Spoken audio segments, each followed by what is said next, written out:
there's the 24/7 365 support number for Canvas on that page, which is 800-747-8367. But that'll always be there. And information on other live trainings, information on the visual guides and videos that are available with specific instructions for Canvas functions. Pretty much everything that we're going to be doing in this training will be available to you via the Saybrook Commons Canvas resources and Canvas features pages, which are on your left under Canvas features or Canvas resources. I'll just show you the Canvas resources page. Basically, that gives you a guide for example, announcements. We all use announcements. It'll show you a video for an announcement or a guide for an announcement, and the same for assignments and calendar and conferences, etc. So this is really going to be very easy to use if you always go back to the Saybrook Commons Canvas orientation area. The last thing I want to mention is that there are a few important differences between Moodle and Canvas. We're all used to Moodle, and those are shown on the Canvas features page. Most important one is that what we used to call units in Moodle or My Learning, we now call modules. But Dion, who is the Instructor Canvas trainer, is going to now take over the control panel and take over the training, and she's going to walk you through the different dimensions of the Canvas training. And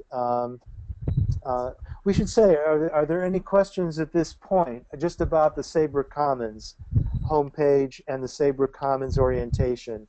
You should, again, you should be able to log in to Canvas from Saybrook Commons from now on, and you should be able to get information on any new questions that are coming up in the FAQ page, and all the information about any Canvas feature on the Canvas resources page and the Canvas features page.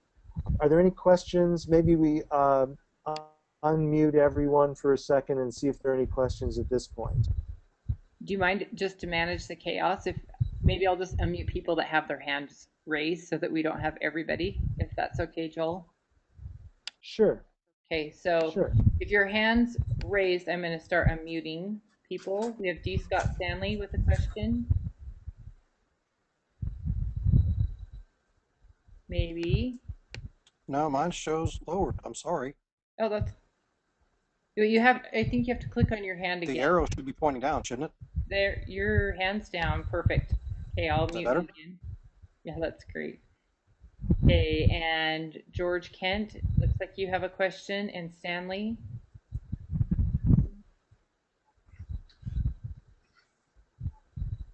George, you're audible.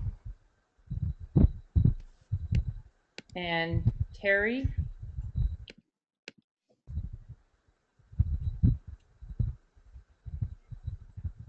Okay, it looks like Sue Ann Heron and Susie Spradlin both have questions.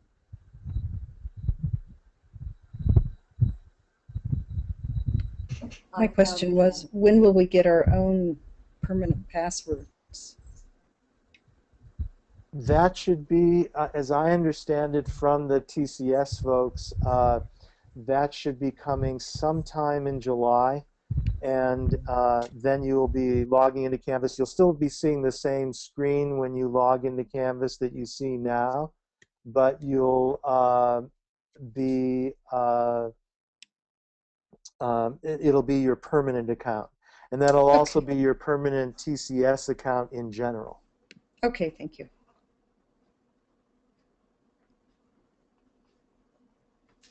And TCS, somebody asked that you spell that out. What does that stand for? It was, they're coming up, TCS is coming up, I think, with a new name for it. It began as the Chicago School for Professional Psychology, and then it became TCS Education Systems when it expanded into a consortium model that we're now affiliated with. And so TCS, sometimes people will refer to TCS or TCS ES, but it's really the same thing. And TCS ES is the broad affiliated structure that Saybrook affiliated with a few months ago, that Canvas is the learning management system for that system. And that's why we're being trained on that. So it's the Chicago school, but I believe they're rebranding that eventually. But it will always be called TCS. I think they may call it the Community Solution, is one name I hear. Any other questions?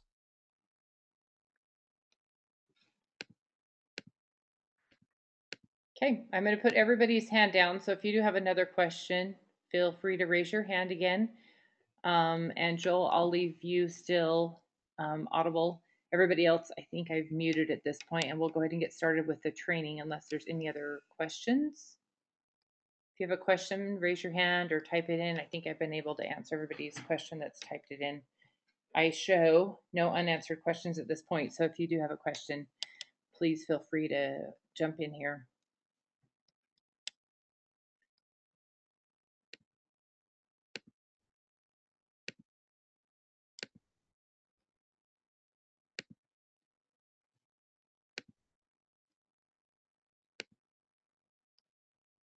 Okay, at this point, you should now see my computer screen showing an instructor training presented by me, Dion Johnson. If for some reason that's not working, let me know. It's working. Perfect. Yay. Well, welcome to your Canvas instructor training. This is me, Dion Johnson, and my background is I've taught for over 20 years in a variety of settings, K-12, private vocational college, community college, and the university level. I have my master's from Gonzaga University, teaching at-risk students, and my PhD in instructional technology from Utah State University. And I feel really fortunate to have this job because it combines two things that I love, education and technology. So thanks for taking 2 hours out of your day today to learn about Canvas. And I show that it's 20 after the hour. My intention is to go, I don't know for sure where everybody's located. I'm in Mountain Time, so it's 4:20 here. My intention is to go till 5:30 with about a 10-minute break at the top of the hour, and then we'll leave the half hour for questions directed from you. And I've gotten some feedback from both Joel as far as our agenda for today. These are some items that we wanted to make sure that we addressed. And then I thought that we would just jump into that screen that compared Moodle and Canvas. Those look like some situations and some aspects of Canvas that you wanted to make sure that we covered. So I just put that as our next page, and we'll talk about the Moodle version and the equivalent and how that is reflected in Canvas. So we'll get started looking at your profile, how to set up your profile, add your picture, change your notifications, etc. And then how to add people to your course. And then there's two aspects that were not listed on that Moodle Canvas comparison. That was assignments and calendar. So we'll look at how to use the functionality for both of those items in Canvas, and then we'll look at the next screen, just comparing Moodle and Canvas. So I'll toggle now over to Canvas. And when you first come into Canvas, your screen will look something like this. Give it a moment to get loaded there. This is called your dashboard. It's where all your recent activity will be listed. So you can see that I have a couple of announcements that are new, some assignment notifications, and discussions. I love this dashboard because it shows me at a glance everything new that's coming into my class or what I need to be working on. Discussions will be listed there. If I have any grading that needs to be happening, that'll show over here on the right-hand side. But let's look at your profile. So I'm going to click on my name, Dion Johnson, and this is going to take me to my profile. To edit your profile over on the right-hand side, this is referred to as the sidebar. This provides quick links depending upon where you're at within Canvas and what Canvas is guessing you'd like to do. So I'm going to click on Edit Profile. And at that point, I could click on my picture that's blank. And when I click on that, it's going to allow me to upload a picture. I could change my title. I could add different ways to be contacted. If I want to have a bio or any links that are associated with my profile, I could add all of those there. There's additional editing that can be done if you click on Settings. We'll give this a moment to load. This is a really important page because it's how Canvas will interact with you. Over on the sidebar, you can see different ways that Canvas can contact you. I have my Instructor email address added, but if I wanted to add my own Gmail account, I could type that information in here. Or if I want to register my cell phone number, I can put in my cell phone number, fill out the rest of the form, and then that will be registered with Canvas. It's really important to realize that that is just a way for Canvas to interact with you. That won't be public. Your students will not be texting you at 3 in the morning. It's just a way for you to receive notifications from Canvas.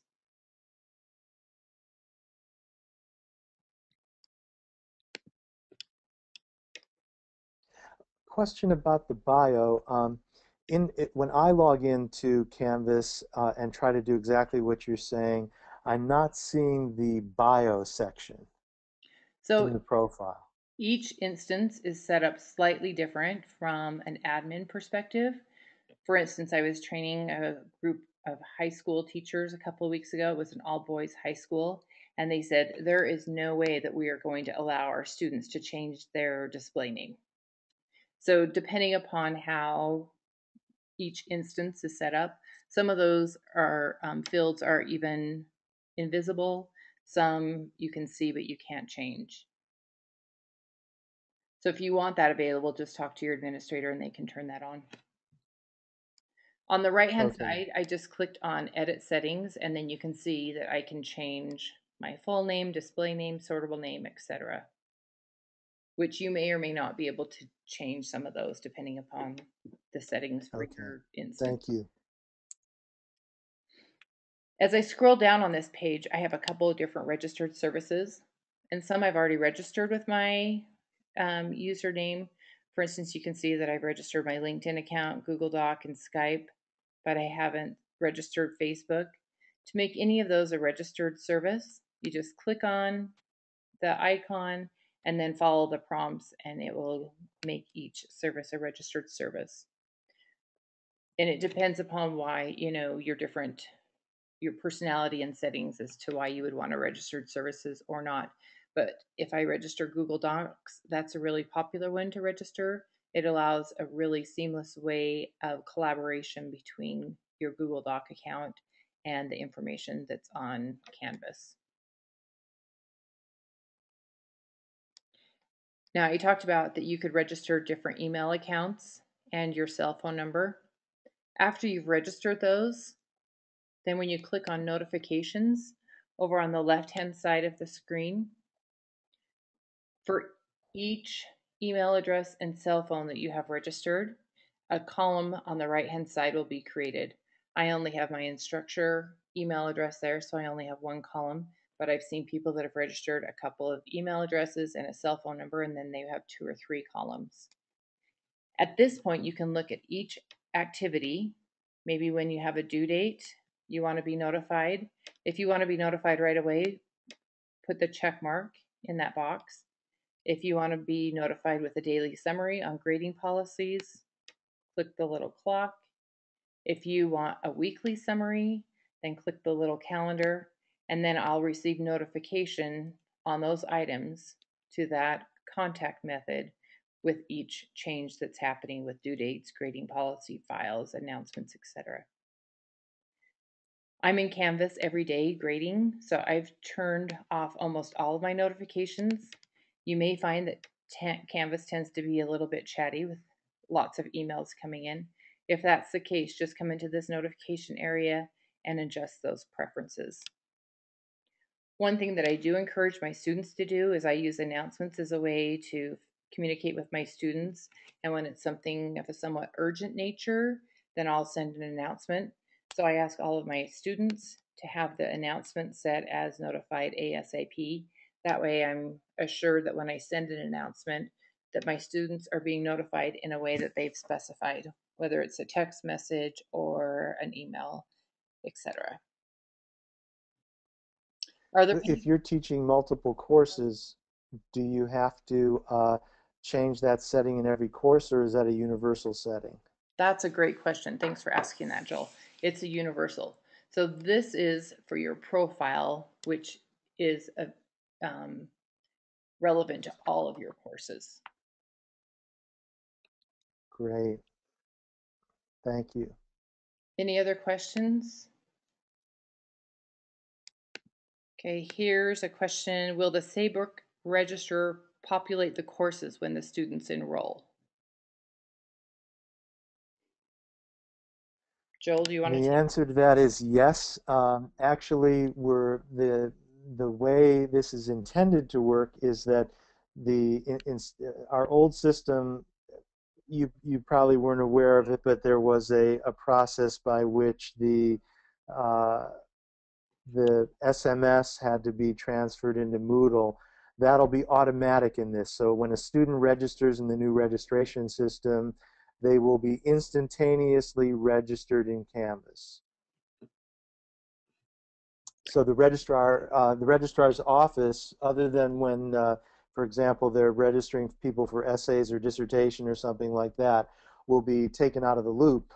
Of course, they can register someone in a special instance, but if a student registers for a course, they'll immediately be populated in the Canvas section. Okay, thanks for that answer.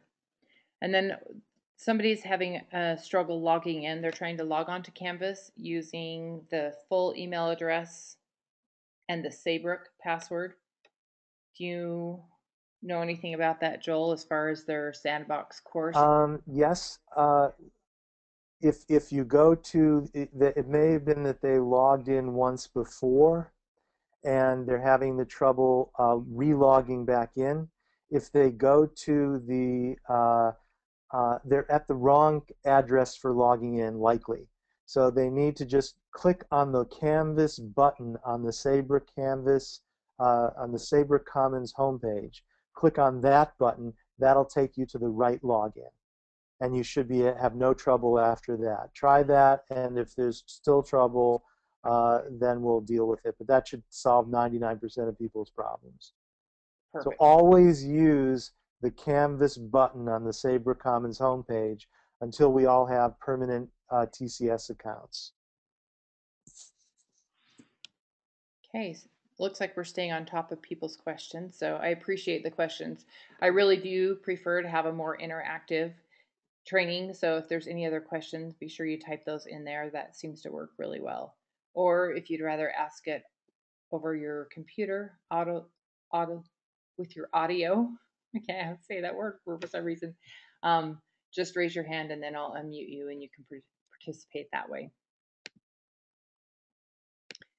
Another question about the password. Is it the password Saybrook with a capital S? Yes.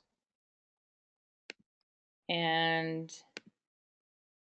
the participant who was trying to log in, they tried it again from the Commons and it says that they're having the same problem. Uh, then we'll have to solve that problem offline. It should work. If you go to the frequently asked questions page or that button, which is the same link, you should have no problem with your by full Saybrook email address. That means for me it would be jfetterman@saybrook.edu. You have to put your name and at saybrook.edu. You can't just put J Fetterman. Okay, and I do think that's And again, the instructions are on the top of the FAQ page. So I'm just giving the same instructions that are available on the top of the FAQ page. okay. And I have a couple of participants whose They're reporting a question back saying that that is what they're trying to do and that it's not working for them. But I agree. Let's take that offline or address that at the end of the training, and we'll continue off today's Yeah. training. I mean, it may be that you don't have an account yet, that you haven't been set up with an account yet. You would have had to have received a notice that you have an account in order to log in. And if you have not received that notice from TCS, then you couldn't log in yet. And if you haven't, then you should contact your specialization director or your program director, and they will check into that for you to make sure that you have a course that's actually available to you. Because until you have a course that's available to you, you wouldn't necessarily have an account. And it needs to be the Saybrook email, right? Not their personal email. Correct. It has to be your Saybrook email. Is the only email that works with this system. Okay, that was feedback from another participant trying to help people log in. So thanks for confirming that. Okay, let's look at the agenda. So we looked at setting up your profile, adding your picture, adjusting your notifications, etc. Another thing that may be important, and Joel, you can confirm this. I know we talked about this a little bit earlier today, was adding people to your courses. Will they be responsible for adding people to the courses, or that'll automatically happen from the administrative level? That will automatically happen from the administrative level. And since 90, the only exception would be for specialization directors and program directors. They may want to add people, but since this is 90%, 95% for faculty, I would say we don't even need to go over that. Okay, so I'm going to So actually, the registration system will populate your course with the students who register. okay. I'm going to leave assignments and calendar for a little bit later in today's training. We'll come back to those. I've got a more systematic way of presenting Canvas, and that will flow better a little bit later in today's training. But let's now look at the comparison between Moodle and Canvas. Of course, both have announcements. So I'm going to toggle back over to Canvas, and I'm going to open a demo course that I have, American History 1010. And you can see Do you over, have the research course uploaded I that don't, Shanufer? I don't think I got an invite to that. Okay, go ahead then. Yeah, because I know I talked to somebody about demoing your version, but I don't think I got that course. Okay. Okay. And the only difference is going to be that your top portion right here, obviously I work for Canvas and this is a Canvas course. So your instance will look slightly different with your color scheme and your logo, but the functionality will be the same. If you notice on the left-hand side, this is your course navigation. This is what students will see as well. They'll have access to the buttons in black. The ones that are grayed out, as an instructor, I still have access to those, but my students will not have access to those. And to adjust that, you click on settings in the bottom left-hand corner. And the middle tab is navigation. Anything that's up in the top area is what students will have access to, and in the bottom area is where you drag it if you don't want them to have access. So for instance, if I want them to see my syllabus, I would drag my syllabus up here, and whatever order it resides in the top area is the same information that will be reflected for my students. After I've made any adjustments, make sure you hit save. And now if you notice, the syllabus has moved from this grayed out area up here to the top right.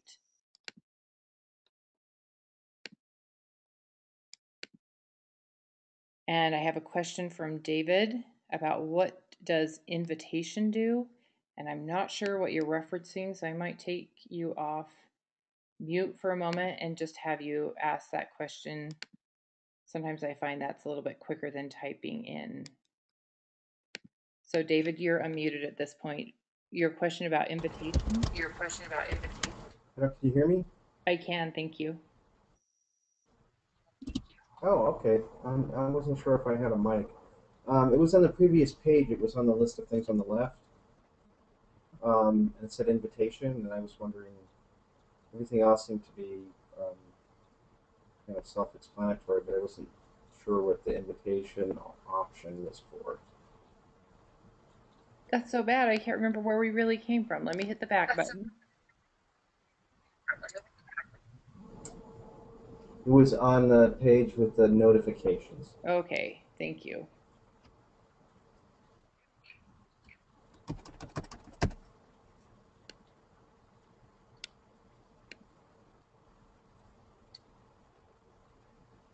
Oh, just if you're invited to a course. As I hover over there, you can get notifications to a web conference, group, collaboration, a course, or a peer review and reminder. Okay, that makes sense. Okay, Because usually people sign up for courses without being invited, but you have web conferences and things. So. yeah, Okay, thank you. you're welcome. I'm going to put you back on mute and we'll continue on. Let's look at announcements for this course. So I'm going to go back to my American History course. And I'm going to click on announcements. And to make an announcement, simply click on make an announcement. And if you notice up here, right underneath courses and groups, assignments, etc., this turns into my breadcrumb navigation. So if I click on the word announcements, it's going to show me all of my announcements. That'll get you to the same place as announcements here on the course navigation, the left-hand area. If I click on American History 1010, that will take me back to my home page. This little house will take me back to the dashboard, the page that you see when you first log into Canvas. So if I want to make an announcement, just type in the information at the top. In this area here, you would type in your announcement. And I think this is a good time to talk about this rich content editor toolbar. That's this gray bar right here. And some of it's going to be very familiar. Your bold, italics, underline, your font color. You can highlight text. The little eraser here will remove any formatting. Sometimes if you hit return, it'll carry over the previous line's formatting. So if you don't want that to happen, I often use the eraser to remove that formatting. You've got alignment options here. Of course, your bullet and numbering a little bit later in the toolbar, indentation, superscript, subscript. All of that I think is pretty familiar for most people using other software applications. But I'd like to start demoing the rich content editor, looking at the table, and then moving throughout the rest of the toolbar. The only time that I really use this insert table is if I want to align pictures with text. So maybe I want to have a 2-column, 2-row table. I'll go ahead and insert that. You can adjust the width and height of that table just by dragging and dropping. If you want to specify what it is precisely to the pixels, and HTML editing is comfortable to you, there is an HTML editor. If you click on that, you can see now that there's the table, etc. I find that I personally, and I'm comfortable using HTML, but I would guess probably 95% of the time I just use the visual editor because it's so easy to use. I'm going to show you how to insert a couple of different images and different ways to do that. The first one is clicking on this little tree. This allows you to embed an image. And you've got 3 options as a way to get an image into your content page or your announcement or your assignments, etc. You'll see this rich content editor throughout Canvas. If you have a URL and you want to paste that URL in this area, you can. If it's a picture you've already uploaded to Canvas, then you can click on the second tab and it will show you 2 different main files, your course files or my files. Most of your images will reside in your course files. The my files is associated with your profile. So if you had your profile picture uploaded, then that would reside in this my file area. But you can see as I expand the course files and then maybe look in buttons, any of my images are going to be located there. Sometimes I don't really care what image I have, I just want an image. So a great way to access that is to utilize Flickr. It'll search Flickr for anything that has Creative Commons licensing. So if I want to find a picture of George Washington, since this is an American history class, I can search for that.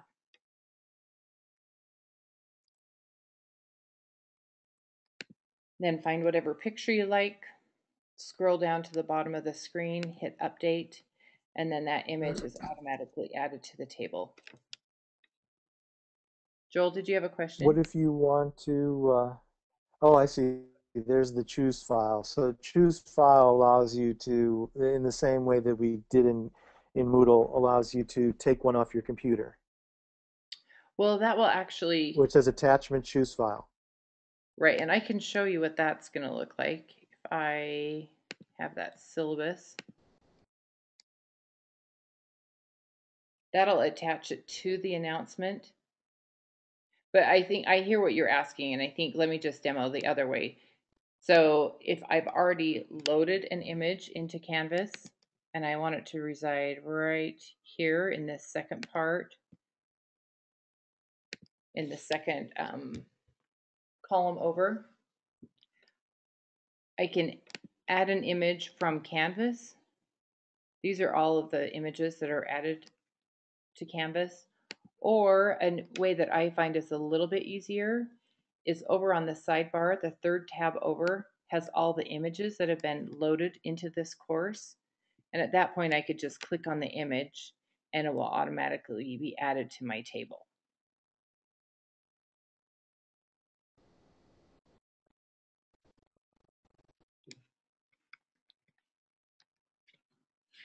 I don't feel like I have very much real estate. I think because, Can you upload an image directly into a announcement, for example, or posting? yeah, you could click on upload a new image right over here on the sidebar Great, and thank you. just click choose file and navigate on your hard drive till you find the file you want. Great, So thanks. normally I demonstrate the rich content editor as you create a page or assignment. And I'm realizing now why I do that, because with an announcement, usually you don't have a ton of content. And this window is just not very big for an announcement to add all these images that I've added. So maybe I'll shrink this George Washington down pretty small so that we've got a little more room.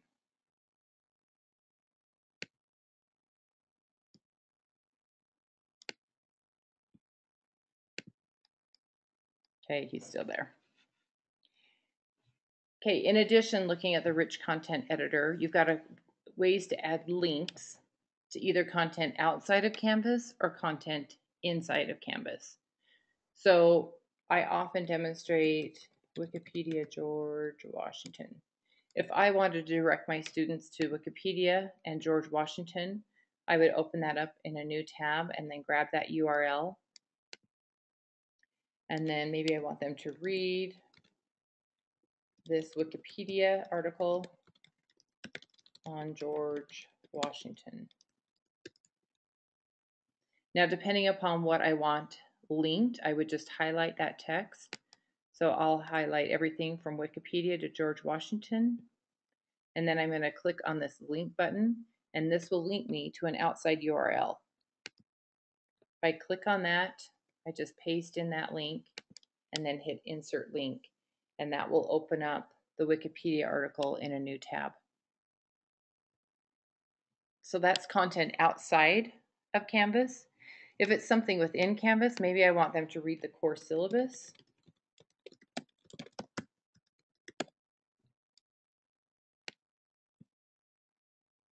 Then I would type in the text that I want to have linked.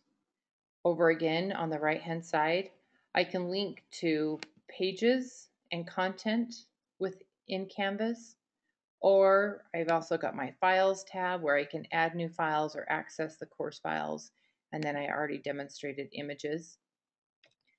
But the course syllabus would obviously be a link within the course navigation. So I'd scroll down to the very bottom, expand course navigation, find the word course syllabus, and if I want the text course syllabus to be linked to the page course syllabus, I highlight the text, come over here onto the right hand side, find course syllabus, and then just clicking on that arrow makes that an active link to the course syllabus.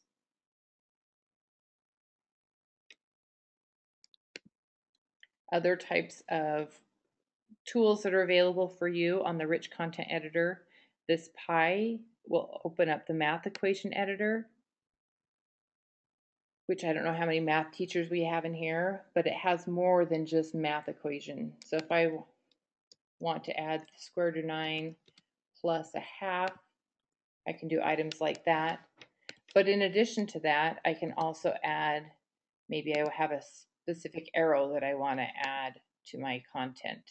So if you have some symbols or those type of things that can't be typed using just your keyboard, then you may find those symbols available here using one of the tabs that's part of this math equation editor. After you find what you need, click on Insert Equation, and that's added right here to your area, your announcement or your content page or discussions, etc. The next couple buttons over are apps that have been added to the course, and I'll show you how to add apps on your own. And I'm not exactly sure what apps you will be using. Would YouTube videos be something worth demonstrating, Joel, or not so much? I move on. Yes, I think that this is one of the great features of Canvas, which is that uh, you can you can post a YouTube video in an announcement. You can post a YouTube video in a course discussion. Students can post a YouTube video in a course discussion.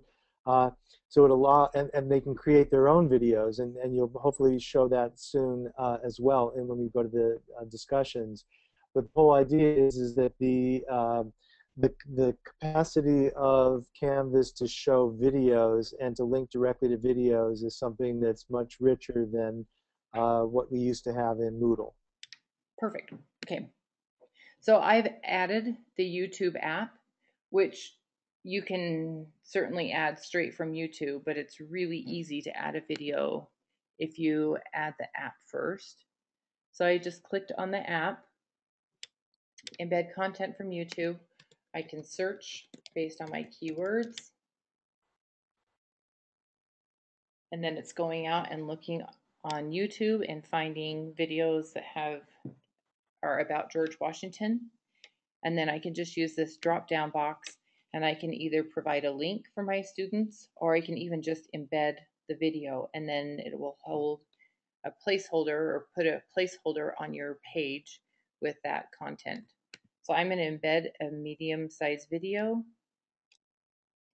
and you can see that it's added that yellow area right there is a placeholder for this YouTube video.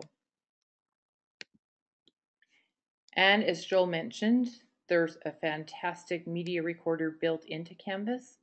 That's this little video clip right here. When you click on that, Adobe Flash will ask for permission to access your camera and microphone. When you click on Allow, then automatically your image, your face will show up right here in this black window. You click on Start Recording, and then it automatically uploads. And I don't know, sometimes even though I'm in this field, I'm amazed at the technology and how easy it is to just upload a video. The other day I was up on a college campus and I could see a student with his iPhone, and I knew the interface of Canvas well enough to know that's what he was doing. And he was posting a video of himself straight from his iPhone onto, I don't know if it was a discussion or assignment submission or whatnot, but it's very easy and very seamless to do. So people can then post if they want uh, video discussions. You can make your comment, or you can introduce a section of a course, for example, using one of these videos, and you can do that during the semester, and you can adjust it, and you can delete the one that you had there if events change or scientific developments advance, and you want to you can mention uh, post it that way. And students can also do the same. They can post their questions in as we traditionally, or they can do with videos. I don't know if it's on my end or everywhere, but you were cutting out a little bit there at the end, Joel.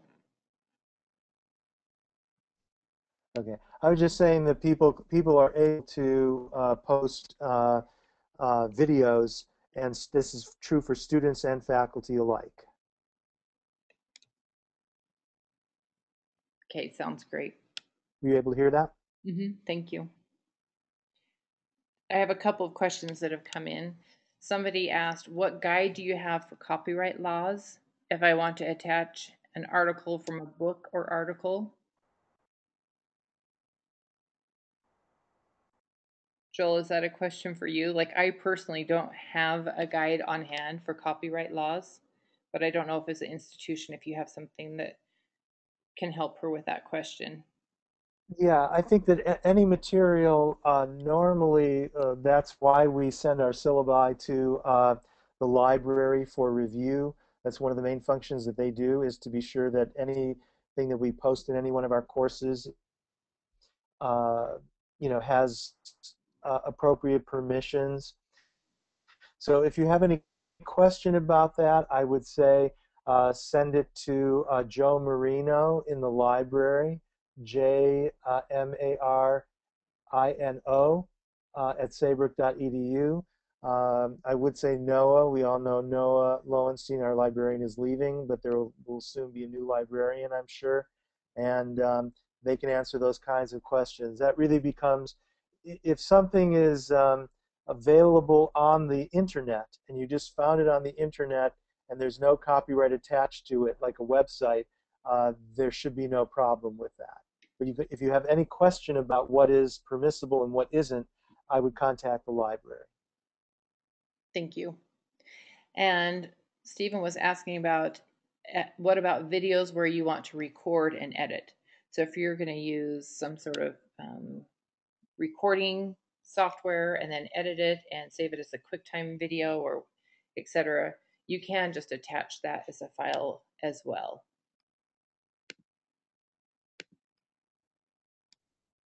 Okay, the last couple of things to cover: announcements. I know this has taken a little bit longer than maybe you thought for announcements, but realize that we've covered all of the rich content editor, which that is available with discussions when you're creating content pages, assessments, etc. So covering that with announcements extended the amount of time to cover announcements, but after you become comfortable with that rich content editor, you really have Canvas about 70-80% figured out. Notice that with announcements, you do have the option to delay posting. So for instance, I teach an online class about every 3 weeks, and maybe I want to have an announcement that welcomes everybody to the course on the first day of class, but I'm thinking about it today. I can create that announcement and then set it to post whenever the first day of class is, and then I don't have to remember that anymore. I want to make a point about what's different before we leave this page. What's different from Canvas, from Moodle, is in Moodle you have the capacity to, there was a button that would allow you to edit the changes you would make to a particular page, like an announcement or any other page, and it would give you like a full screen editor. In this system, there's that little tag on the far right, on the bottom of the editor, with the 3 lines, which will allow you to pull it down and make it bigger. So why don't you just maybe pull it down a little and just show people what we're talking about.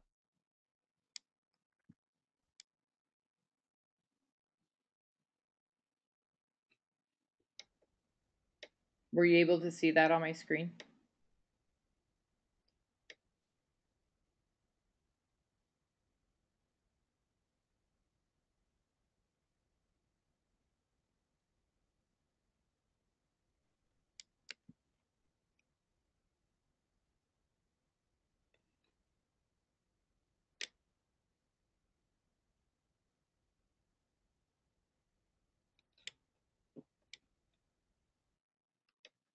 So now you can see what this is. Everybody still there? It's so quiet.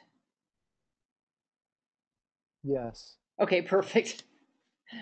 So now you can see what this announcement is going to look like from a student's point of view. With the image here, if they click on, let me just get rid of that tab so you realize it's going to be a different tab. If they click on that Wikipedia article, it opens that up in a new tab for the students. There was the math equation editor usage. Here's the YouTube video. It would play right within the screen of Canvas. And when we attach that syllabus file, then you can see here is that link to that where they could actually download a file. Okay, I have a couple people that have questions and hand raised.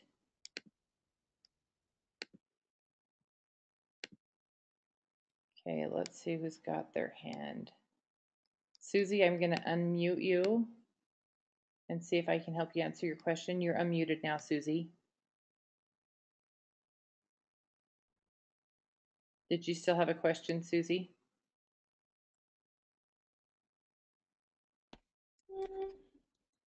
No, I don't have a question. Okay, perfect. Thank you.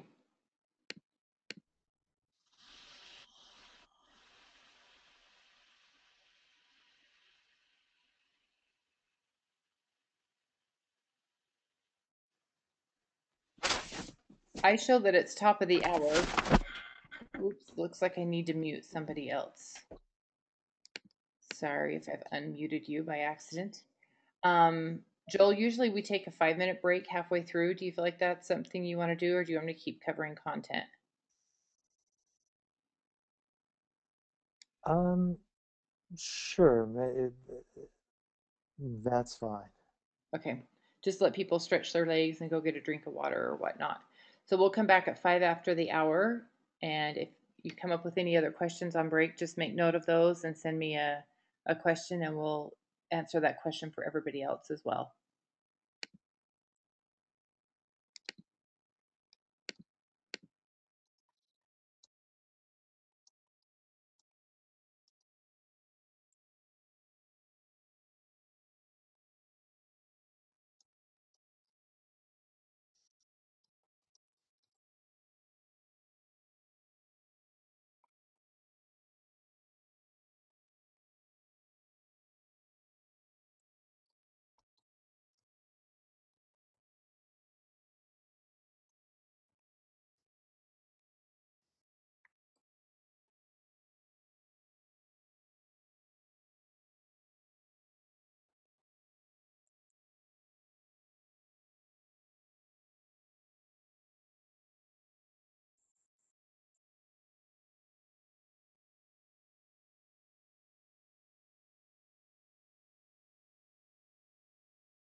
Jan?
Okay, hopefully everybody's back and ready to go.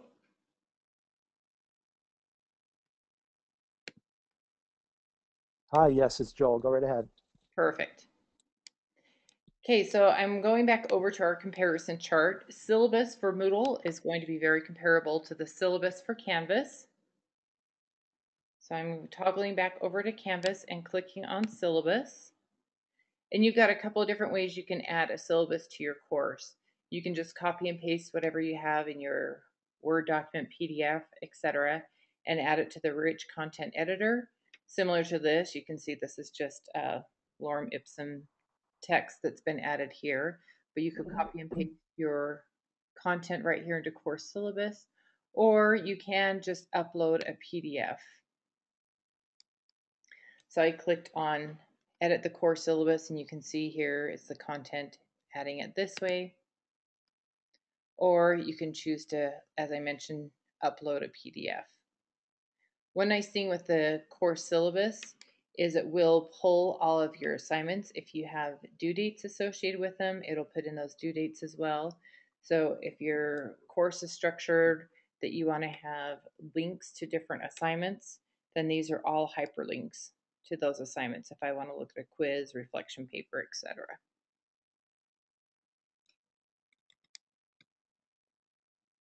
As Joel mentioned earlier, one of the biggest differences between Moodle and Canvas, or really any other learning management system with Canvas, is the terminology. How do you chunk your information? Some people use units, weeks in Moodle. It could be your chapters, etc. But the terminology that Canvas has adopted is modules. So again, that's just a way to chunk your information into smaller bite-sized pieces for your students. As I come over here to Canvas and click on modules, you can see that I already have a couple of modules that have been set up as soon as it loads here in a moment. With each module that's been set up, you can expand and collapse. And one of the things I really like about the most recent version of Canvas is your ability to publish and unpublish a module. And that's done very easily by just clicking on this check mark and the cloud. So if I unpublish this chapter 1, then my students will not even see anything within that module. They will not even realize that something is under construction. I tend to create my content or finalize it, 3 or 4 weeks out before my students get to that page.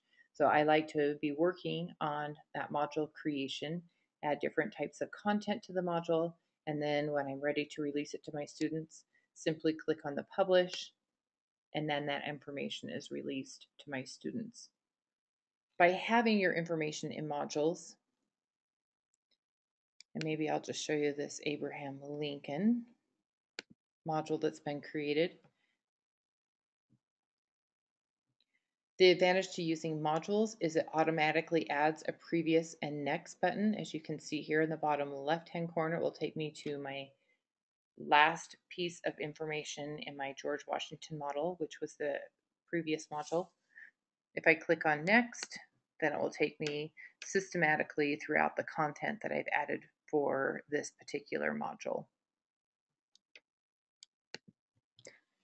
I'm clicking on module again in the top left-hand corner. And another thing I wanted to highlight for you is if I edit, or as I'm creating a module, I can specify that that's locked until a specific date. I can add a prerequisite. For instance, maybe I want them to complete George Washington before they access this module. I can also specify what is meant by completing a module. So this particular module, if I look at the different content that I've added to this module, I've got one file, a couple of external URLs, etc. I can say with this 200_101 BC PDF, maybe I want my students to just view that item. If I've got some scoring requirements for an assignment that they submitted, I can click on that assignment and I can make them score at least maybe 20 out of 30 before this module is considered complete.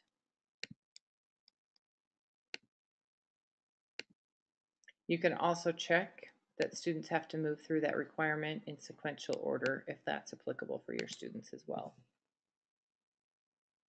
Now I'd like a little bit of feedback to make sure that I'm not wasting anybody's time, but what type of content do you see yourself adding to modules? What type of content are you sharing with your students? And maybe we can type in some answers here. For instance, are you directing them to outside URLs? Are you creating content pages? Are you creating assignments? And it looks like we have some people already adding some information. Somebody says they like the prerequisite option. So I'm waiting for a few more people. What type of content, how are you getting your content to share with your students? Is it items that you're creating yourself? Are you directing them to YouTube's? I've got somebody said they're using YouTube videos and articles. I would assume the articles, and you can Creating content. go ahead, Joel. Here's a question. If you have a module where you have, say, 2 or 3 different discussion sections within a module, where students may be reporting on 3 different books and discussing 3 different books. So within that same module, you would have 3 different discussion forums, one for each book. Would you be able to hide or not publish and publish the individual discussion sections while you're in the process of creating them, or do you have to hide the whole module, Great the question. whole larger module? So if you notice here on the right-hand side of the screen, I've got the PDF document. If I want to hide that, I can just unpublish that one piece of content. And Okay. I probably have, let me adjust my screen. Yeah, I have a discussion right here. So if I unpublish that discussion, then students won't see that discussion. So I think what makes sense, I've had a few people participate as far as what type of content they will add to a module. Let's just create a module. I'll call it Saybrook sample module. I hope I spelled that correctly. And then, so if you're adding a YouTube article, you have 2 different ways to add that article or that video to your course. And let's just pull open that YouTube website and I will grab a video.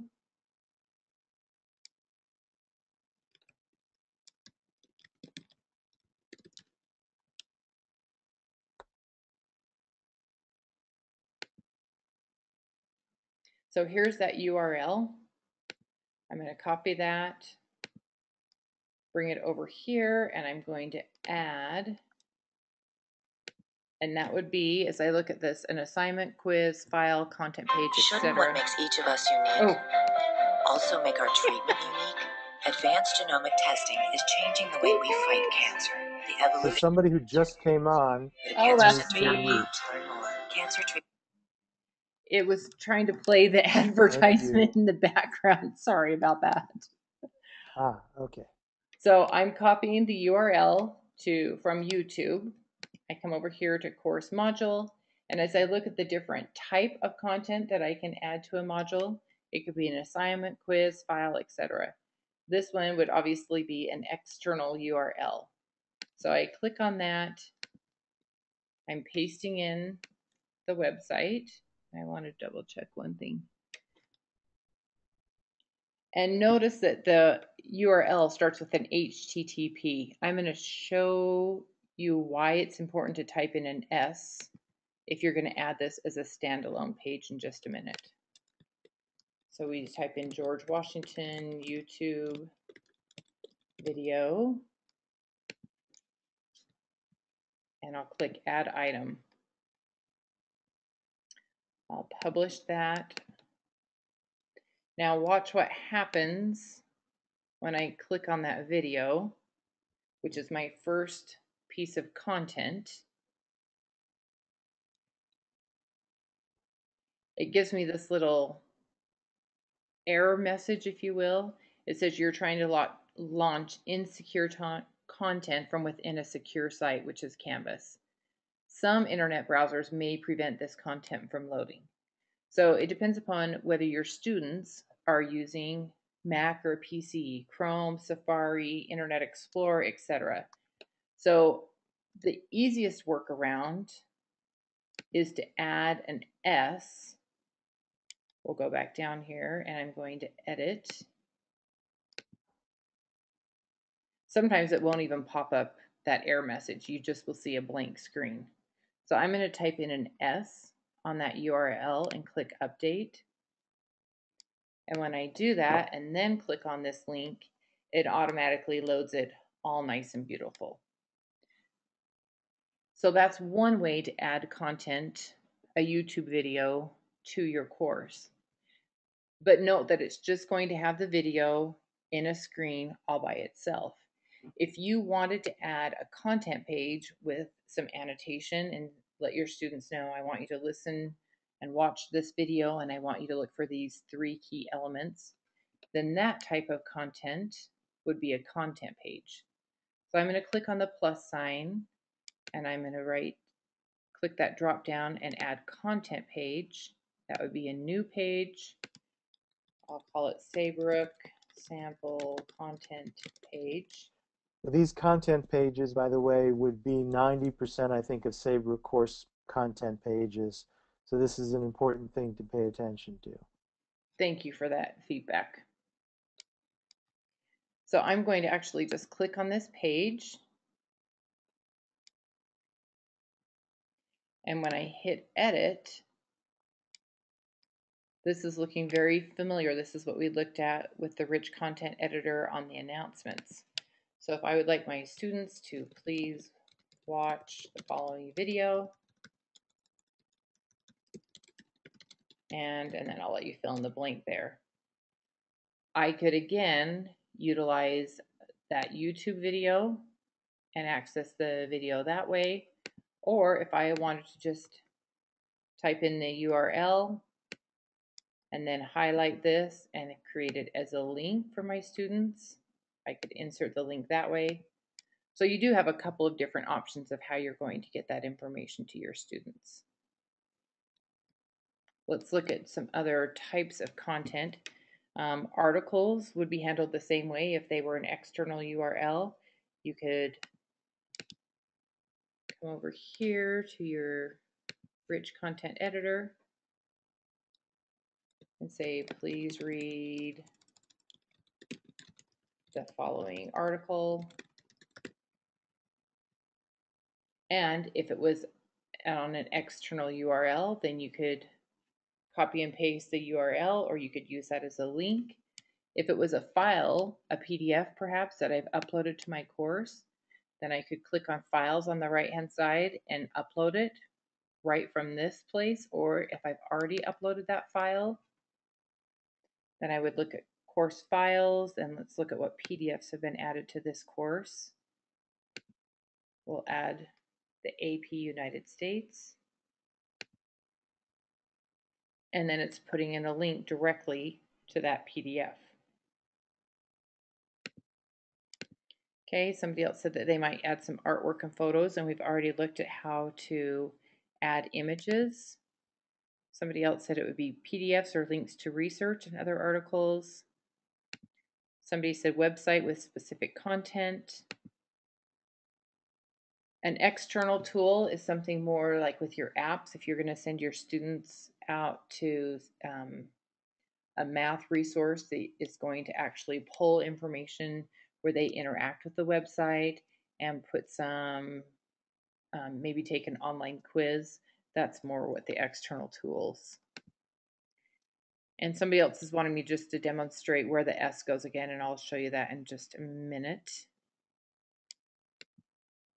Okay, and I guess I went too fast because I have a couple people saying, what did you just do? We couldn't see. And yeah, let me make sure I show you the S, because there were a lot of people that I must have gone too quickly. Or sometimes the computer screen doesn't go at the same speed that I do.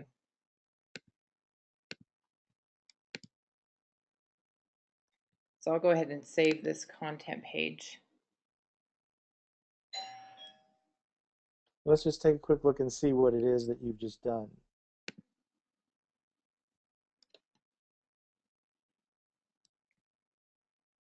Okay, great. Thank you. And you can adjust the size of the YouTube video in the screen.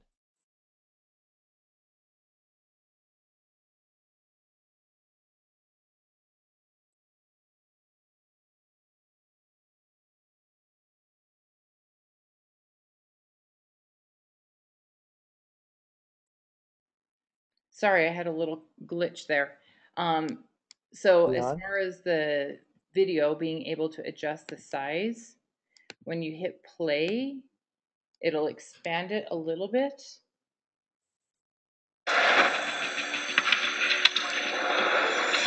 Okay.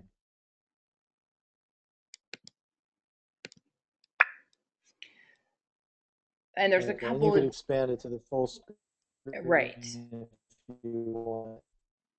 You have the standard YouTube options. And we That's have okay. time to show this. Sometimes this makes people a little bit nervous, but I will, if you go to YouTube and grab the iframe HTML tag, you have a very consistent look and feel to all of your videos. So I'll take 2 minutes and show you that. So if this is the video that I would like to have reflected on my content page, there's a share tab. You can see right here is about, and then the next one Shouldn't over. what makes each of us unique also make our treatment unique? I don't want you to keep talking. Sorry. The share tab and then the embed video or embed tab brings up this iframe. And this is kind of nice because you can specify your video size, whether you want 560 by 315, these are your pixels. So you can specify the standard video size. And you can also choose to not show suggested videos. So if you don't want that to show, you would uncheck that, and then it changes the HTML tag in this window. When you've got it the way you'd like it to be, you just copy this and you come over to your page that you're working on. You have to click HTML editor, and then I'll add this video down here at the bottom with the iframe tag. Hit save. And then you can see how it's the same video, but the aspect ratio is slightly different. And if you hit play, it keeps the video the same size. Great. Thank you. Okay, so I was wanting to go back and show you again where to add that S for any external URLs that you're adding. So I'm going to click on this George Washington YouTube video. Whoops, didn't mean to click on the video. I want to edit. So I'm going to edit that George Washington, and I added an S right here on the URL. And I want to make sure that your screen is showing that little S that's highlighted. It is.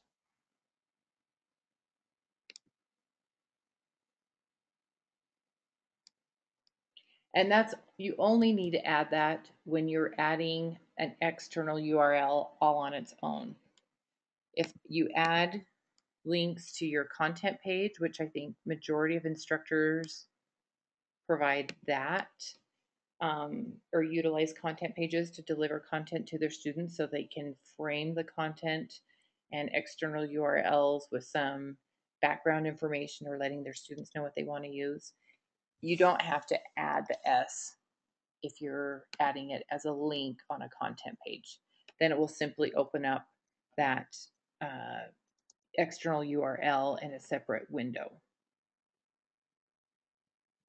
So I think I have some other questions that have come up. Is there a way to increase the size of the icons on the rich content editor? Not at this time. Let me double check one thing. If I click edit, are those getting bigger? So I use a Mac, and there's a similar feature. I can't remember. I think it might be using the control and then the plus sign. But on a Mac, if you use the command or the Apple and then hit the plus sign on your keyboard, it'll increase all of the look and feel on your screen. So I can get pretty big. The downside to that is then things start to get really squished, as you can see. So depending upon where I'm at within my page, I sometimes adjust that so that I can see a little bit better.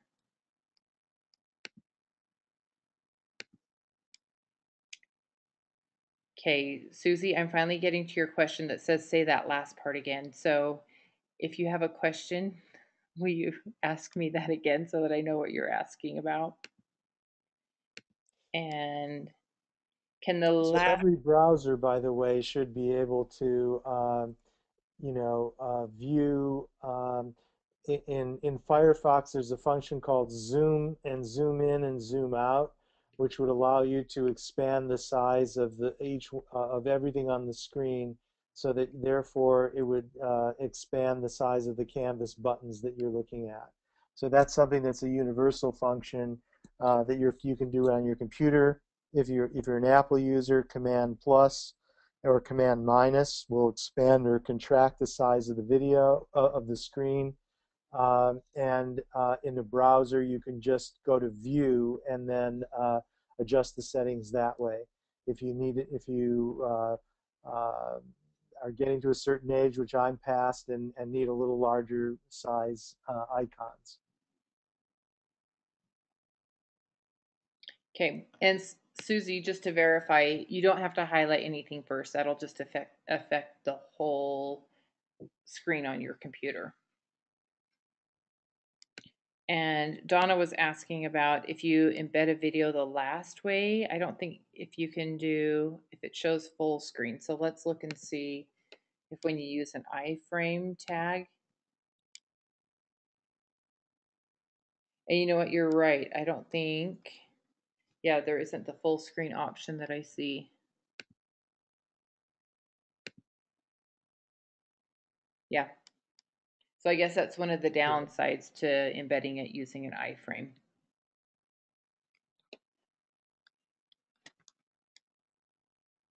Okay, so we've looked at modules and some of the different ways to add content into your modules, including pages.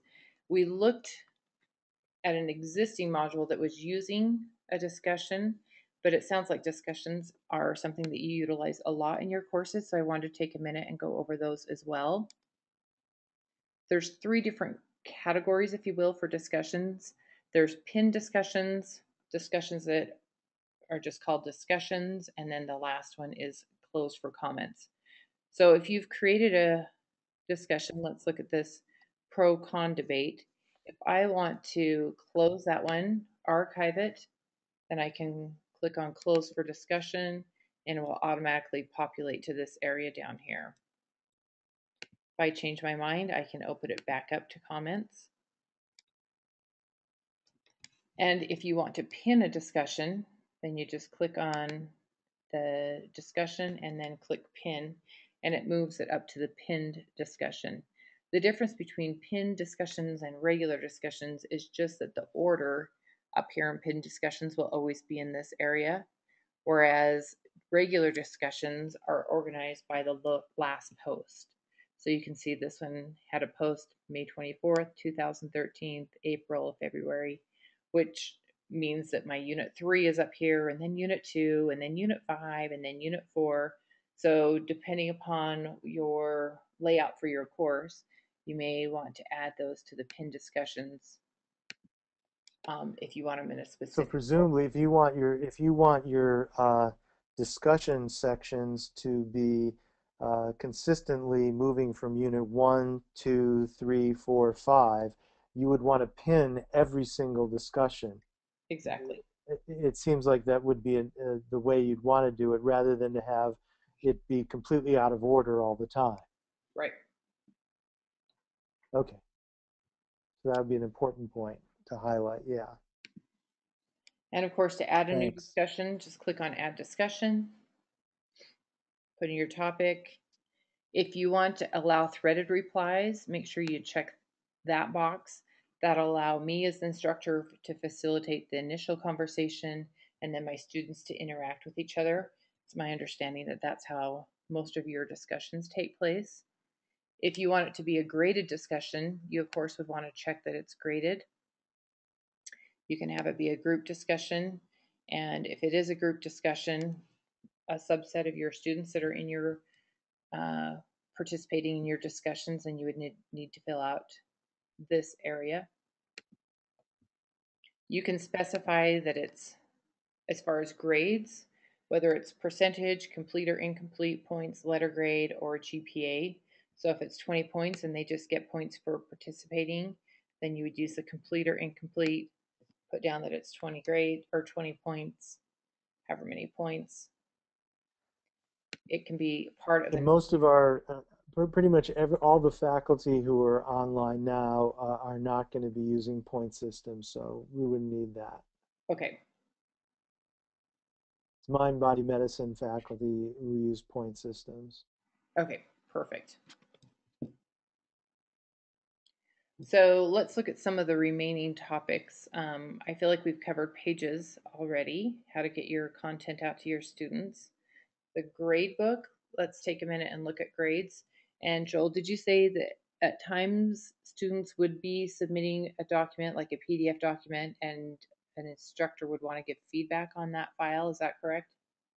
Absolutely, that's a very important function, is when students upload papers to Canvas, and how would we then, what are the modalities that we have to either download those papers to our, as we have done in Moodle, and then re-upload them into Canvas, or you have this unique function that you're going to show us. Okay. To edit within Canvas. So this is an assignment that I've already created, and I want students to upload a journal submission, and I did specify that it needs to be a doc or a PDF. There are 4 different file types that you can automatically annotate a submission, and that's Word document, PDF, text file, or Excel spreadsheet. And I'm going, I don't know if, and you said you won't be utilizing rubrics, correct, Joel, or do you want me to show that? Correct. Okay. So I'm going to edit this assignment.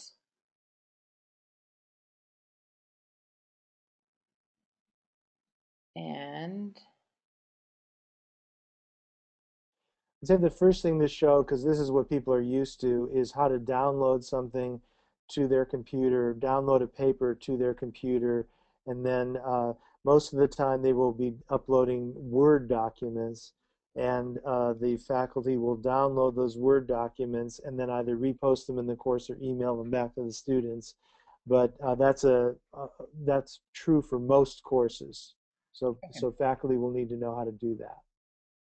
So then you would want to specify if it's a Word doc or PDF. If you have a restriction on that, then you would specify, and I'll turn all these other options off.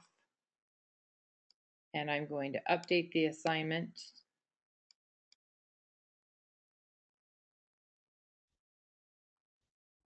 And I can just trash that rubric since it's not something that you're using. And then what I'm going to show you is, and you may or may not utilize this feature, but you can actually go to settings in the course navigation, the bottom left-hand side. And then in the top right-hand side, you can click student view. And this changes your login as a test student. So the reason that I did that was to be able to submit an assignment for that journal assignment that I just modified. This journal submission. There it is.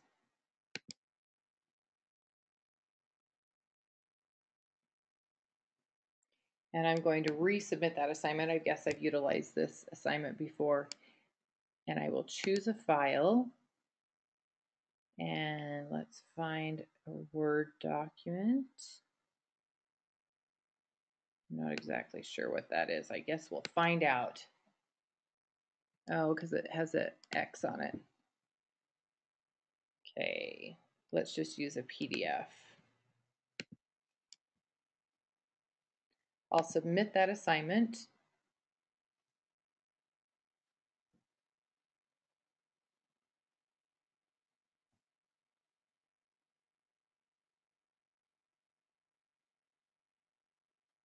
And most of the time, while we're waiting for this, most of the time faculty will, or students will upload papers in Word, and faculty will download them and then put comments in the text editing functions of Word, put comments and track changes, and then send them back to the students either by uploading them back into the course or emailing them. Gotcha. So I'm going to go ahead and leave student view because now that document has been added. When I click on SpeedGrader, now it's going to open up this one particular assignment, and it's going to show the submission for this test student.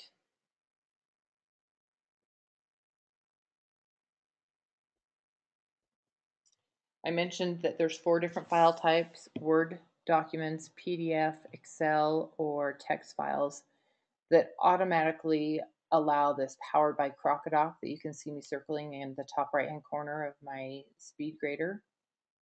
So that enables you to leave comments, whether it's point, area comment, or text comment, and I'll demonstrate an area comment.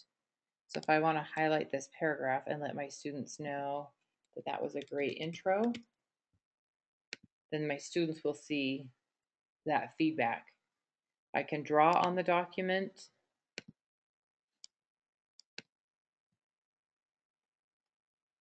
I can highlight, I can leave text, I can even strike out.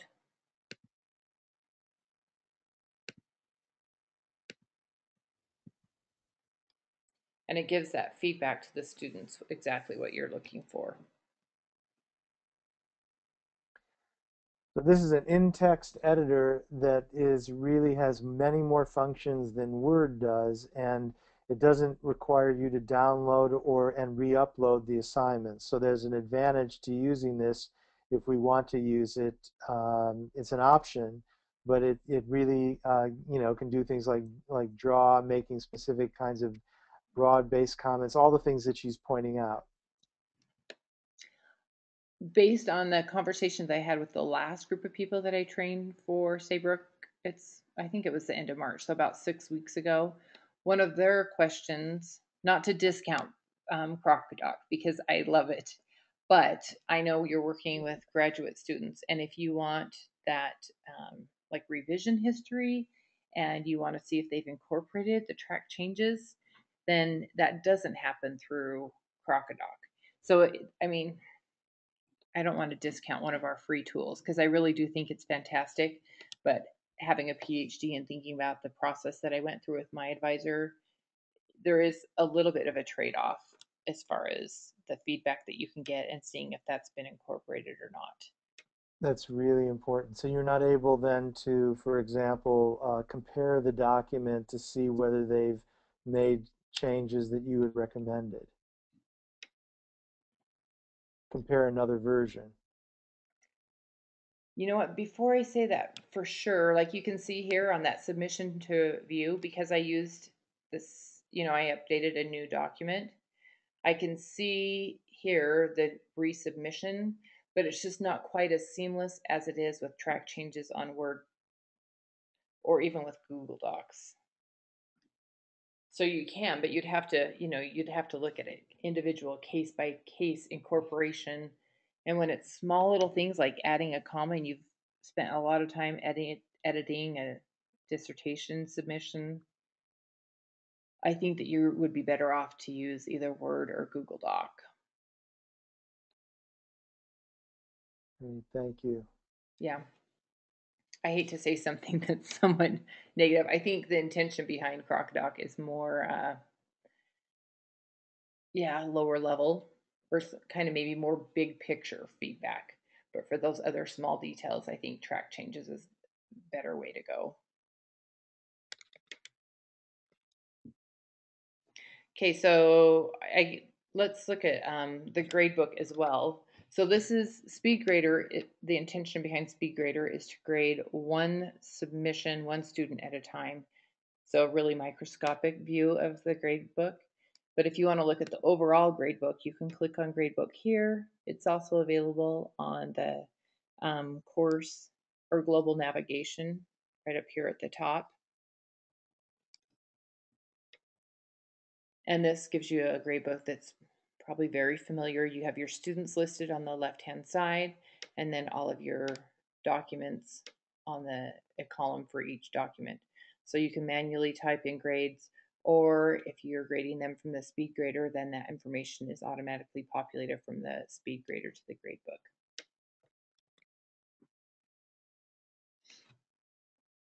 I also want to show you, well, I feel like, I don't know how we ran out of time. I just felt like we'd have so much time left for questions.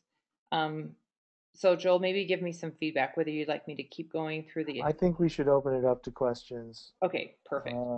I think you've shown most of the major functions that most people will use most of the time. Now I think we should hear what people are thinking about. Perfect.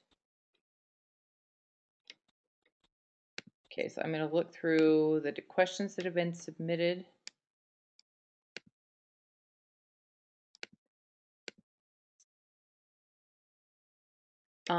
So Susie, your question was why/when would you use one and not the other? And I think that was going back to the YouTube and whether you would use it, incorporate a video, embedding a video, or using the iframe HTML tag.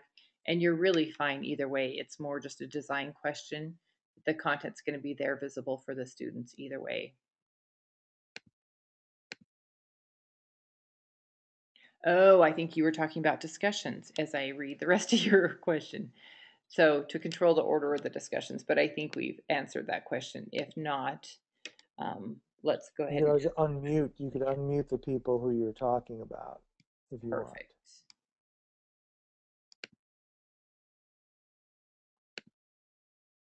Okay, Susie, I'm looking for your name to unmute you. There you go.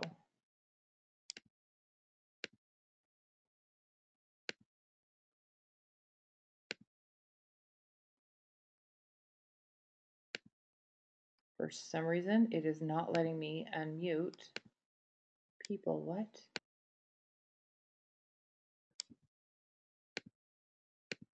I can't unmute anybody. What's going on?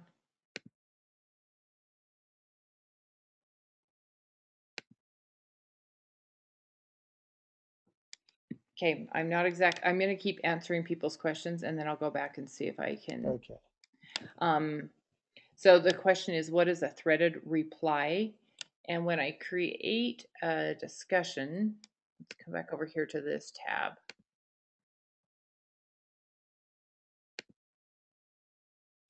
And I'll just pull up an existing discussion. And maybe I should pull one up that has some conversations already happening.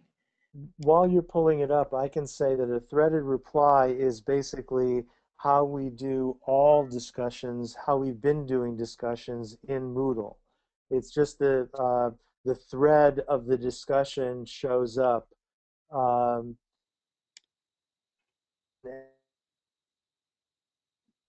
and see, that's the thread. So that's a threaded discussion. That's basically every discussion that we have in a discussion area of a course. If you don't check that threaded discussion, it means me as the instructor, I have set up the initial conversation that's going to happen in a discussion area, and people can only reply to the original discussion. They can't have that nice conversation that happens between the students. So, in talking to Joel, it sounds like, and as he just mentioned, all of your conversations will most likely be threaded. So that as the instructor, I post the original discussion, then Bobby replies back to my original discussion, Susie replies to Bobby, etc.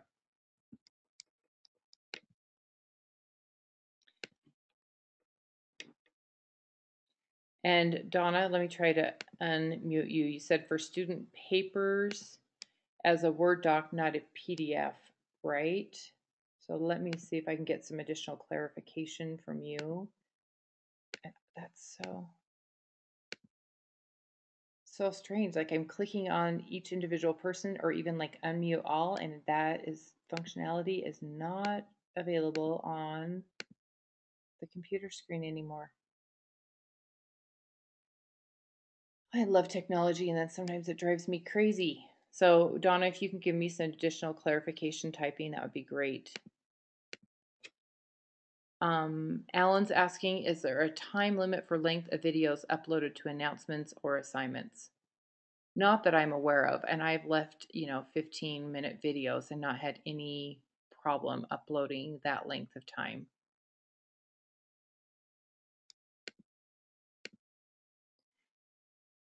And Aura Krug asked, after students upload the paper, what is the download process?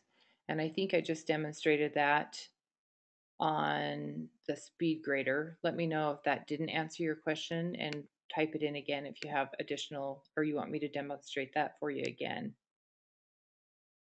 Okay, this is a great question from Sue because we haven't talked about the calendar at all. And her question is, how do you set the calendar to make course material, oh, I can't talk. I've done too many trainings today. Course material available at a future date. So I want to show you calendar, and then also within your modules, you can lock your modules until a given date. But as far as individual content and locking it to a date, you can't specify that. It has to be the whole module. But let me click on calendar because this is one feature that is, I think, really fantastic within Canvas. It's your global gradebook. And I don't know if I mentioned this earlier, but this top area is called your global navigation. So as a student or as an instructor, as you hover over your courses and groups, it will show you all of your enrollments. So students will be able to see all of their courses at once. You'll be able to see all of your courses that you're teaching. Or if you have a combination, some courses that you're teaching and some classes that you're enrolled in as a student, those will all show up here. As you hover over assignments, you can see I have one item that I need to grade. Students will see everything that they need to submit at once for all of their courses. This is your global gradebook. And then we're looking right now at your global calendar. So if you want to add something to the calendar, click on the plus sign. It can be an event or an assignment. An event will just show up on the calendar, whereas an assignment is going to create a column in your gradebook. So if you want to have a dissertation that's due on the 19th, and maybe you don't want to have any time associated with it, then you can specify what calendar that resides on. I only have one option right here, this American History 1010 class. That's because over here on the right hand side, I only have the American History class showing and my own personal calendar. If I had turned on other calendars, then each of those would reflect up here as a choice. When I hit submit, then that automatically is added to my calendar. One of the great things I love about the calendar is your ability to drag and drop. So if I decide that I want to give that student another 6 days to complete their assignment, then I can drag and drop. And that information is reflected throughout the course. So on the course syllabus, it's showing all of your due dates. Then that's been changed there. On the particular assignment, that has been adjusted there as well. If I do choose to show more than one calendar at a time, then I just click and each of those calendars has a color scheme associated with it so that my calendar is color coded as well. If you use a digital calendar, you have an option to subscribe to all of the calendars within Canvas with one simple calendar feed. I click on that calendar feed and here's the URL that I just need to add to my Google Calendar, iCal, Outlook, etc. And it will pull the information from this calendar and put it on my other calendaring system. Let me see what other questions we have. When do courses have to be ready for students? By which dates will students have completed the Canvas training? Jill, do you want to take that while I look at the other questions?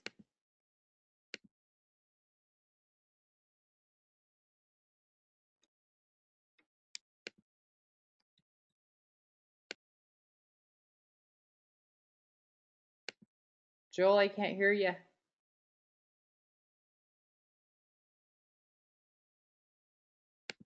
Shoot, and you know what? I can't even unmute you. I don't know why it's doing this.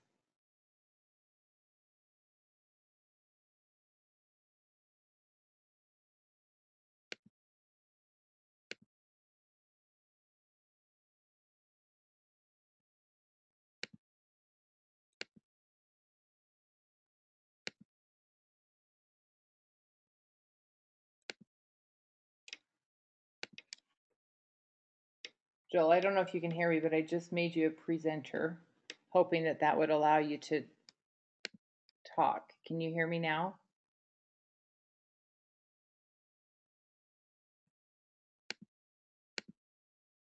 Okay, Joel, they can hear you now. Hi, I'm sorry. I was the answer to that question is the date has not yet been fully determined as to when we will have the courses that the courses need to be published or ready. Uh, but we do know that the courses for most of the three schools that most of the participants are on here on this call will be about 3 days prior to I think it's the Wednesday prior to the first day of instruction is when the courses will go live to students. So that's really the day that everybody should be aiming for, but there may be a date prior to that that you would publish the course and test the course out as a true fall course. Hope that answers the question, and if there's more, just ask.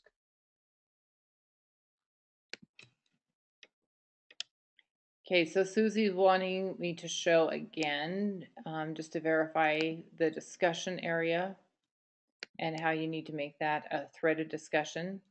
So I'm going to click on discussions in the course navigation and add a new discussion. And it's the first option where it says allow threaded replies. So make sure you enable that so you have conversation happening between your students. And just to say the specific date for, I believe it's for PI psychology and for organizational leadership and transformation, the date that courses will go live to students is August 20th.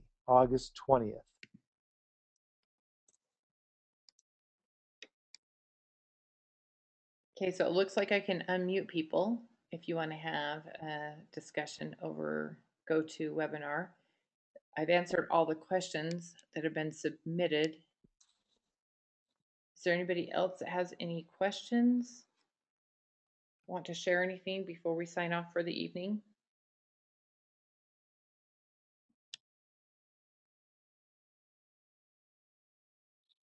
Now, the last point I would make is just that if there are things that come up in between now, or if you see specific problems going on with your use of Canvas, be sure to go to the FAQ page on Saybrook Commons because we'll be continuously updating that FAQ page with uh, things as they change.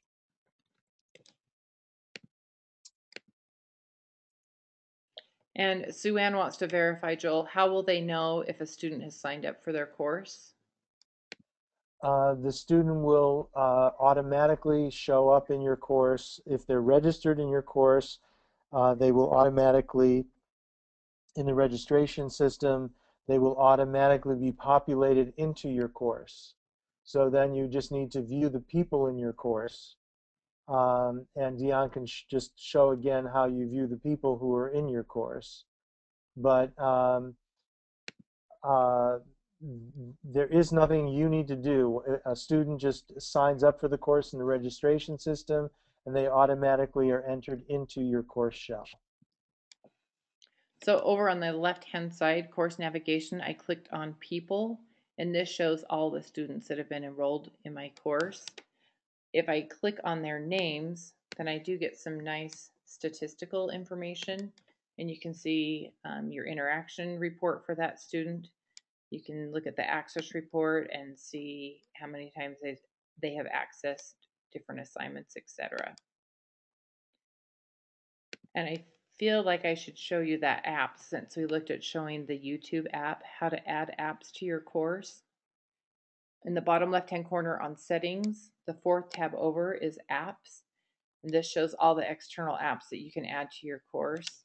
I'll just do a find and see if I can find YouTube.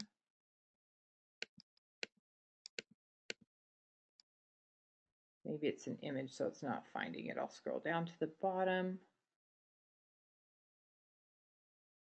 ST. There's YouTube. So I would just click on YouTube and click on Add Tool. And then I've already added it, so now you can see that it's been added twice, but it automatically adds anything as an external tool up to your rich content editor. So the first couple ones will just show up on the rich content editor itself. If you have 3 or more, then it turns into a little drop down box on the rich content editor. There was a couple of other questions have come in. You already answered that one. And Susie's asking about your syllabus. I find the easiest way to do it is just to copy and paste whatever you've created in your Word file or however you've created your syllabus and then paste that into the syllabus area. And you can just verify this for me, Jill, but she's wondering if she has to paste into Canvas or if that automatically has been done for your instructors. I would assume that they need to add that to the syllabus. I'm not sure, that may be different in different schools.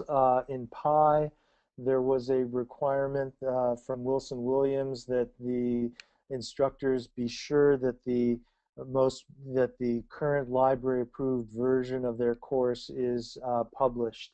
And so you'll probably get an email from Wilson Williams or from Sean Rubin or from Nancy Southern about um, the specific answer to that question, closer to the date. They'll make sure once the library has approved all the fall syllabi, then they'll be made available to us, and we will be able to populate them in the course. Okay. David is asking about how does Canvas work on an iPad, and there are links to the Canvas guides from the Saybrook FAQ website, but I'm more familiar with this area. So I wanted to show you on Search the Canvas Guides. I just clicked on Help in the top right-hand corner. Your students will have access to this as well. So if they have a question, they'll have a link on how to get help, one of them being Ask Your Instructor a Question. I just wanted to demo the Search the Canvas Guides. And this is broken down by your different roles. So if you want a quick start guide as an instructor, there's some great resources right here. The student quick start guide is right here. If you want some ideas on how other instructors have used Canvas, click on this Canvas course collections, and there's some great ideas for based on content area and then also features that reside within Canvas. So if you want to see how other instructors have incorporated peer reviews, there is an area for that. At the bottom of this area, it shows Canvas for the phone guide, or we've got an iOS tablet. So if you want to see for the iPad, so there's some different apps that are down here and the guides associated with those. One thing that I will point out is on your course syllabus right over here, I always hide my files tab. I'm clicking on files now to show you what it'll show the students, but I turn that off so that my students don't have access to my file drawer there, which worked really great when I was first teaching Canvas courses utilizing Canvas. Now I see that a lot of students are using mobile devices, and if you download the app, you'll notice that at the top of the screen, files is always visible to your students. So you might want to consider locking your files, and you simply do that by clicking, whoops, I didn't mean to do that. You need to be on the file folder. So if I want to lock this button file folder, then I just come over here to the right hand area and click on the lock button. And you can choose to let students download files just if you provide a link for them by clicking that box, or you can lock until you manually unlock it.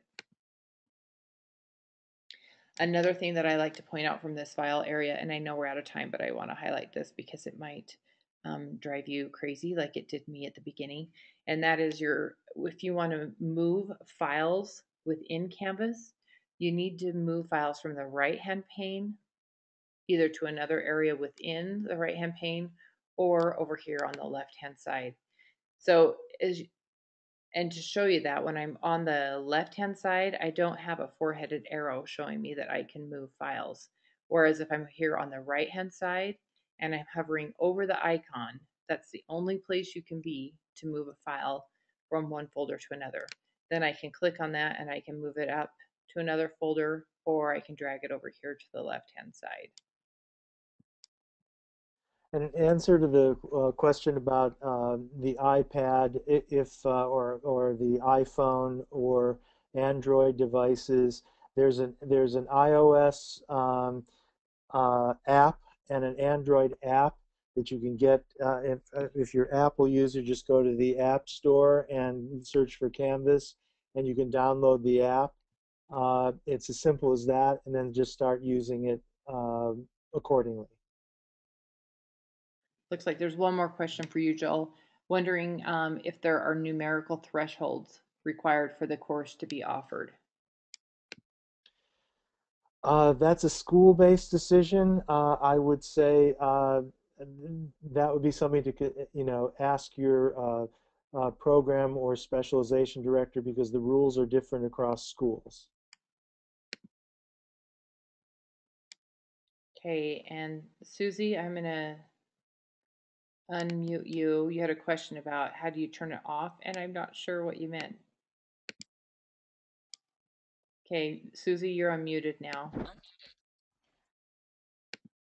I was talking about the closing the file, and you just showed me. Okay, perfect. Well, Anything else? Dion, thanks very, very much for everything. This has been a terrific training. You're welcome. Thanks. And we'll see you on Wednesday. Are you going to be there for the Wednesday training, Joel? Yes. Okay, perfect. All right, have a great night. And thanks for the kind remarks you guys are leaving me. That's great. I appreciate it. Have a great night.